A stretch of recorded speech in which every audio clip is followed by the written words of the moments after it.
Amongst the hustle and bustle of one of the most popular regions of Wilmington sits a 67-acre parcel of land abutting Bradley Creek.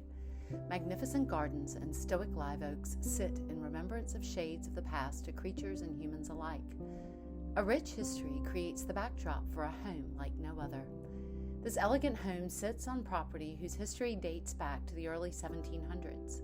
A land grant from the infamous King George II gave property rights of 640 acres to Jonathan Ogden, a local leather worker. In the year 1800, Joshua Granger Wright and his wife, Susan Bradley Wright, purchased a portion of this pristine land for £110. The family prospered here, and their son took the project on of building a chapel for his mother with the name of Mount Lebanon Chapel. Mrs. Wright believed that this was indeed holy land and called their land Mount Lebanon to honor the cedar trees that grace the property. The 1800s were a busy time for this area of Wilmington. People were drawn to the lovely blue-green waters of the Atlantic Ocean, and seaside communities were being sought out for their healing properties. People took in the air of the ocean, which was rumored to help with breathing and rheumatoid ailments. Perhaps that is still true of our times today. The Airlie property changed hands several times over the span of 100 years. Mount Lebanon Chapel and its 6.5-acre tract were donated to the parish of St. James Church in Wilmington by the estate of Dr. Wright. A waterfront inn that was built was eventually renovated into a rambling mansion, also known as Airlie House, by Sarah Green and Pembroke Jones. Sarah and Pembroke were married, and in a joint effort, they continued their quest to purchase a large expanse of the land that was originally granted to Mr. Ogden and then named the property Airlie in honor of Mr. Jones's homeland of Scotland. Sarah and Pembroke began transforming Airlie into the gardens that still draw people from the far reaches of our world. They worked with Fruitland's Nursery of Augusta, Georgia, now known as Augusta National Golf Course. Paths and ponds were created, and much of the famous gardens as we know them were now part of this transformation.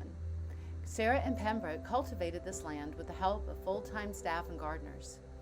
Airlie was the center for Wilmington's social life in the early to mid-1900s, being the perfect place to entertain the high society friends that Sarah and Pembroke hosted, with an annual budget of over $300,000 for the pure pleasure of entertaining.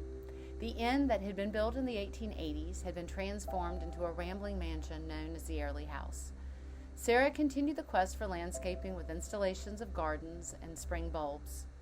The Joneses continued with land acquisitions around the area, including a 2,200-acre estate where landfall now exists, and the construction of a bungalow where many famous people came to visit, including the Vanderbilts and Eleanor Roosevelt.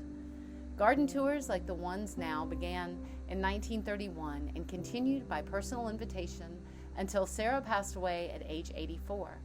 The first Azalea Festival began in 1948, and the royal tradition began with its own private visit by the Queen, and is still a huge part of the coronation. The Corbett family then purchased the property from Sarah's daughter, Sadie Jones Pope. The 67 acres of gardens were later sold to New Hanover County for the purpose of public enjoyment and environmental education. The surrounding land had been uniquely preserved and developed by the Corbett family for their own personal use and enjoyment. Keeping up with the Joneses brings an entirely new meaning. The property, now belonging to the owners of 6612 Spring Garden Drive in the Corbett Place subdivision, will be available for purchase. This is a unique moment.